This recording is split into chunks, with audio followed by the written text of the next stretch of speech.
ప్రార్థన చేసుకుందాం. ప్రేమ గల తండ్రి, వందనాలయ్యా. మనం ప్రేమించి మాకు ఇచ్చిన ఈ సమయాన్ని బట్టి, సమస్తాన్ని బట్టి వందనాలు. కొద్ది నిమిషం వాక్య ధ్యానంలోకి వెళుతున్న మమ్మల్ని జ్ఞాపకం చేసుకునండి. మరి గ్రహించుకునే హృదయం, హత్తుకునే మనసును వినవండి. అన్న మాటలు విని మర్చిపోయి మోసపోకుండా మా జీవితంలో నాయన వాటిని చేర్చుకుని వాటి ప్రకారం జీవించే ధన్యత మా అందరికి దయచేయండి. యేసుక్రీస్తు నామమును బట్టి వేడుకుంటున్నాం తండ్రి, ఆమేన్. రాహాబు రక్షణ పొందడానికి కొన్ని కారణాలు చెప్తాం.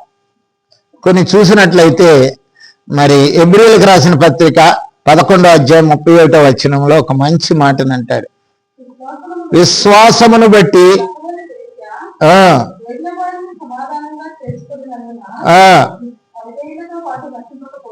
అది విశ్వాసమును బట్టి రాహేలుకున్నటువంటి విశ్వాసం. ఆమె ఒక వేశ్య,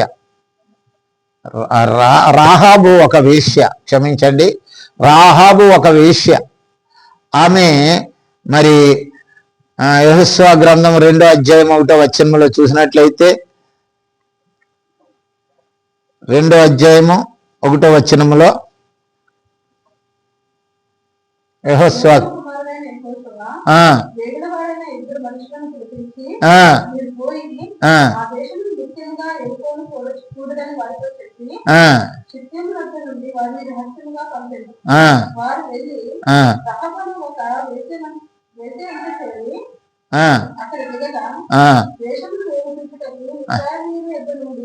మనుషులు రాత్రివేళ ఇక్కడికి వచ్చారని ఎడుకోదగినకు వర్తమానము వచ్చాను. అతను మీ ఎద్దకు వచ్చి మీ ఇంట చేరిన ఆ మనుషులను వెలుపలికి తీసుకుని రమ్ము, వారిని దేశమంతటిని వేలుపెట్టుటకై వచ్చిరని చెప్పుటకు రహబు నద్దకు మనుషులను పంపగా ఆ స్త్రీ ఆ ఇద్దరు మనుషులను తోడుకుని వారిని దాచిపెట్టి, మనుషులు నా ఎద్దకు వచ్చిన మాట నిజమే, వారెక్కడ నుండి వచ్చిందో నేను ఎరుగను, సిగరపరచుడిగా గదిపై వేయబడి వెళ్ళను, ఆ మనుషులు వెలుపలికి తెలియదు. అది సరిపోతుంది. రాహాబు మరి ఆమె విశ్వాస వీరుల ఖాతాలో చేరటానికి, విశ్వాస వీరుల కోవలో చెందటానికి, మరి హెబ్రీయులకు రాసిన పత్రిక 11వ అధ్యాయము అంతా కూడా విశ్వాస వీరులతో, విశ్వాసం అనేది ఎటువంటిది అనేది 1వ వచనంలో హెబ్రీయులకు రాసిన పత్రిక 11:1 చూడండి. 11 నిరీక్షించింది ఆమె. ఏమి నిరీక్షించింది ఆమె? వీళ్ళు గొప్ప దేవుని జనులు, దేవుని ప్రజలు, వీళ్ళ దేవుడు మహోన్నతుడు, గొప్ప శక్తిమంతుడు, నాకు కూడా రక్షణ ఇవ్వగలడు, నా జీవితాన్ని సరిచేయగలడు, నాకున్న వ్యర్థతను తొలగించగలడు, నా యొక్క వేశ్య జీవితాన్ని నుండి నన్ను పరిశుద్ధులుగా తీర్చగలడు, తన వంశంలో నాకు కూడా స్థానం ఇవ్వగలడు అనే ఒక నమ్మకాన్ని కలిగి ఉన్నది. అదే విశ్వాసం. విశ్వాసము ద్వారా రాహాబు అంటాడు అక్కడ. విశ్వాసము ద్వారా రాహాబు ఒక నమ్మకం ఉన్నది. వాళ్ళ యేసుప్రభు గురించి విన్నది. యేసుప్రభు గురించి మొట్టమొదటిగా ఏం చేసింది తెలుసా? దేవుని గురించి విన్నది మొట్టమొదటిగా. యెహోషువ గ్రంథం 2వ అధ్యాయం 9వ వచనం చూడండి. 2వ అధ్యాయం 9వ వచనం.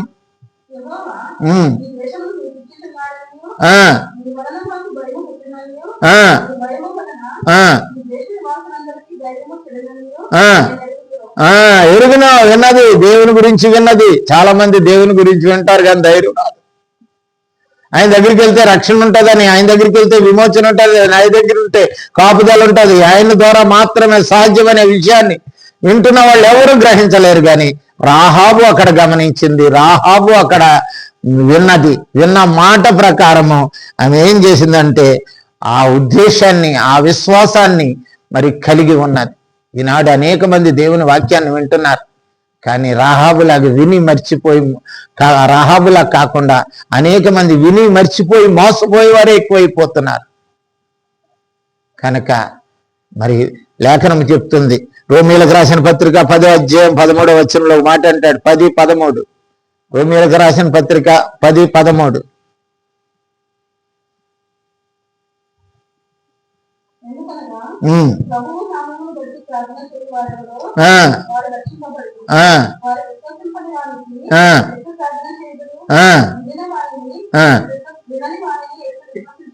ఎట్లా విశ్వసించుదురు? ఇందురు కనుక వినపడాలి. కనుక ఆనాడు రాహాబు దేవుని గురించి విన్నది తన మనసులో దాచుకున్నది. కనుక వినటానికి నీవైనా సరే నేనైనా సరే వినిపించటానికి వెళ్ళాలి. విన్నవాళ్ళు రక్షింపబడాలి అంటే విశ్వాసం ఉంచాలి. కనుక మరి రాహాబు రక్షణ పొందటానికి కారణం అదే, ఆమె విశ్వాసమే. ఆమె విశ్వాసము విన్న దాని మీద నమ్మకం ఉంచింది. దేవుడు గొప్పవాడని తెలుసుకున్నది, దేవుడు మహోన్నతుడని తెలుసుకున్నది, ఆయన కుమారుడైన యేసుక్రీస్తు రక్షకుడని ఎరిగి ఈ రోజుల్లో చాలా మంది ఎరిగి కూడా ఎరగనట్టు బ్రతుకుతున్నారు. ఆయన మీద ఆధారపడకుండా పైకి భక్తి పరులుగాను మరి లోన భక్తిహీనులుగా జీవిస్తూ విశ్వాసులమని చెప్పుకోండి అవిశ్వాస జీవితాన్ని జీవిస్తున్నారు, అవిశ్వాసులుగా బ్రతుకుతున్నారు ఈ రోజుల్లో. ఆమె దేవుని గురించి సంగతులు గ్రహించిందంట. యెహోషువ గ్రంథం 2వ అధ్యాయం 11వ వచనంలో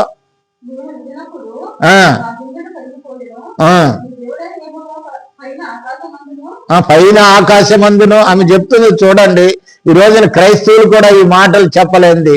ఆనాడు రాహాబు యొక్క విశ్వాసము, ఆమె విన్నదాన్ని గ్రహించినది ఎంతంటే, దేవుని గురించి ఎరిగింది ఎంతంటే, దేవుని గొప్ప సంగతులు ఎరిగింది ఎంత వరకునంటే చెప్తున్నారు ఇక్కడ. పైన ఆకాశమందును కింద భూమి యందును దేవుడే ఈ భూమి మీద ఎక్కడ కూడా ఈ సృష్టిలో దేవుడు వేరేవాడు లేడు. ఈనాడు క్రైస్తవులు కూడా మరి లోకంలో ఆ మాటను చెప్పలేని పరిస్థితుల్లో ఉన్నారు ఈ రోజుని. ఒకటే విన్నదాన్ని గ్రహించింది. భూమి మీద కానీ ఆకాశం మీద కానీ ఈ సృష్టిలో దేవుడు లేడు, మీ దేవుడే దేవుడు. కనుక అటువంటి సంగతులు గ్రహించింది. ఉండదు, ధైర్యము ఉండదు పోరాటానికి అని అంటుంది. కనుక ఇంకో మాట ఉంది,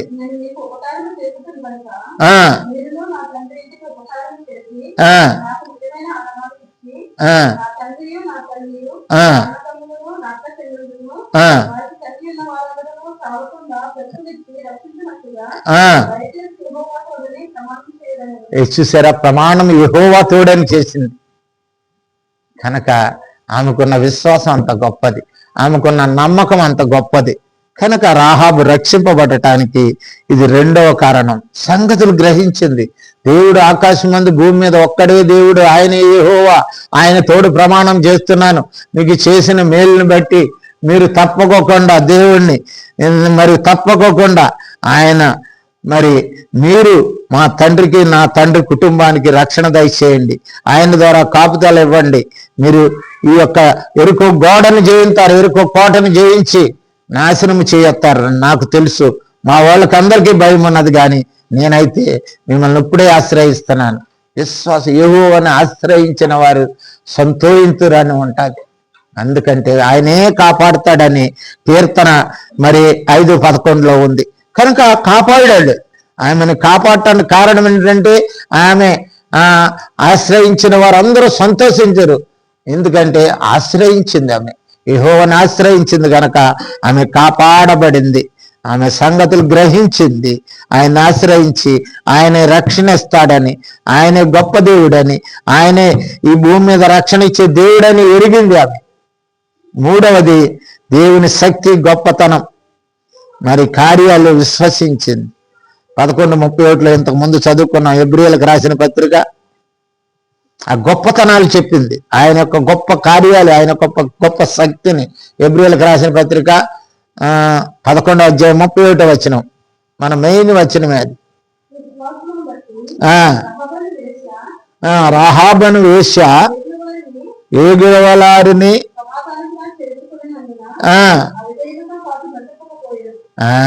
అవిధేయులతో నశింపకపోయేను. కనుక ఆమె విశ్వాసము, ఆమె విశ్వాస కార్యములు దేవుని శక్తిని గ్రహించినదై ఉన్నది. మరి దేవుని శక్తిని ఎరగని దౌర్భాగ్యులు ఈ రోజున క్రైస్తవులుగా ఉంటున్నారు. కానీ వాళ్ళు రాహాబు కంటే వేశ్యలుగానే ఉంటున్నారు, నటిస్తున్నారు. విశ్వాసం లేని రాహాబులు వాళ్ళు, విశ్వాసం లేని రాహాబు జీవితం జీవించే వాళ్ళు సంఘములో చాలా మంది ఈ రోజున ఉంటున్నారు. దేవుని గొప్పతనం ఎరగరు, దేవుని శక్తిని ఎరగరు, దేవుని యొక్క కార్యాలు ఎరగరు, వాటి మీద విశ్వసించారు.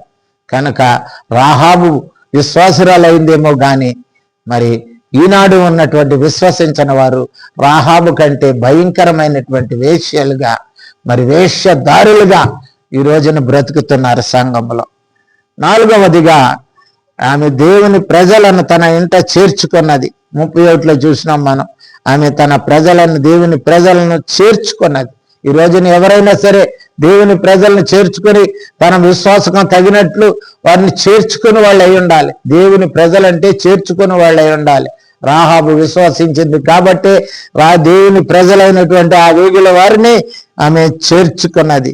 5వగా తన కుటుంబ రక్షణ కొరకు వేడుకున్నది. చూసాం ఇంతకు ముందు 2:13లో ఆమె ఏం చేసిందంటే వేడుకున్నది. చూడండి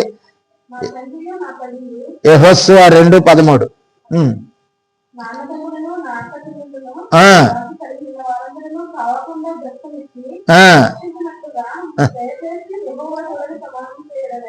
ప్రార్థన చేసిందండి.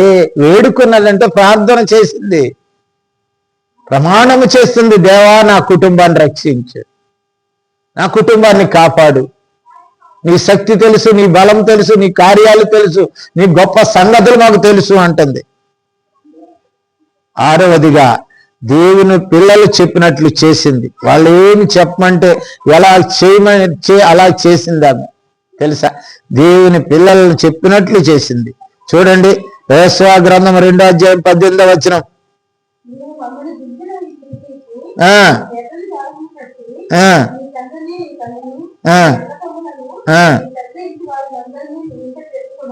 అది కనుక ఎర్రని దారము యేసుక్రీస్తు గుర్తండి. ఎర్రని దాక్షము యేసుక్రీస్తు పరిశుద్ధ నిర్దోష నిష్కలంక రక్తానికి గుర్తు. ఈ ఇంట చేర్చుకో, ఈ రక్షణలో చేర్చుకో, ఈ రక్షణ గృహముగా చేసుకో. దీన్ని యేసుక్రీస్తునందు నమ్మకం ఉంచండి. నీ తల్లిదండ్రులు, నీ యొక్క అన్నదమ్ములు, అక్క చెల్లెళ్ళు, నీ నాన్న తల్లిదండ్రులు అందరినీ కూడా ఈ రక్షణ గృహములోనికి చేర్చుకో. దీనికి మేము ఎర్రని దారము కడుతున్నాం. ఇది ప్రభు అయిన యేసుక్రీస్తు చిందించినటువంటి మరి పరిశుద్ధ రక్తము ద్వారా ఏర్పడినటువంటి గుర్తు ఇది. దీనికి అది చేయమన్నప్పుడు వాళ్ళందరినీ కూడా చేర్చుకున్నది. అంటే యెహోవా యందు వాళ్ళందరూ నమ్మకం ఉంచారు, వాళ్ళ కుటుంబం అంతా.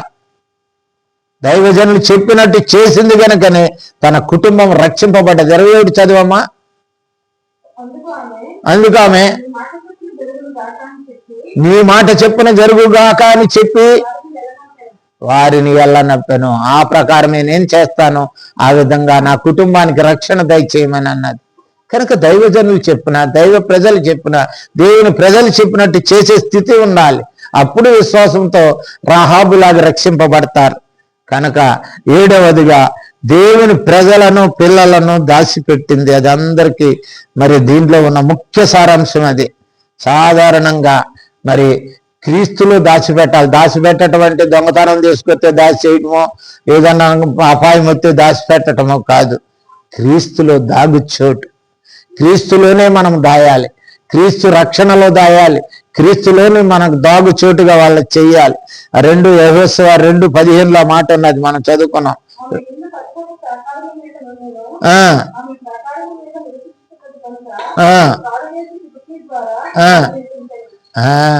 కనుక ప్రాకారం మీద ఉన్నది కనుక దాసిందామే.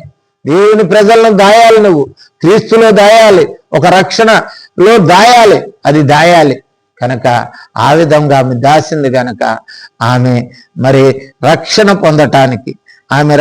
పొందటానికి యోగ్యురాలుగా చేసింది. వేశ్య అయినప్పటికీ వేషధారణ జీవితం జీవించుకోకుండా మరి రక్షింపబడినటువంటి దానిగా యేసుప్రభు జన్మలో కారకురాలైనటువంటి మొదటి స్త్రీగా ఆయన రాహాబు, మరి రాహాబు ఒక స్త్రీగా ఎంచబడ్డది. కారణం ఏమిటో తెలుసా? ఆమె మరి యేసు ప్రభువును సంపూర్ణంగా విశ్వసించింది. విశ్వాస వీరుల యొక్క కోవాలో ఆమె పేరు కూడా మరి వ్యక్తపరచబడ్డది అని అంటే ఆమె విశ్వాసం ఎంత గొప్పదో ఆలోచించండి. ప్రియ సహోదరి, సహోదరుడా, నీవు నేను కూడా వింటున్నాం, దేవుని మాటలు వింటున్నాం. వింటున్నాం, మర్చిపోతున్నాం. దేవుని సంగతులు గ్రహించలేని పరిస్థితుల్లో ఉన్నాం.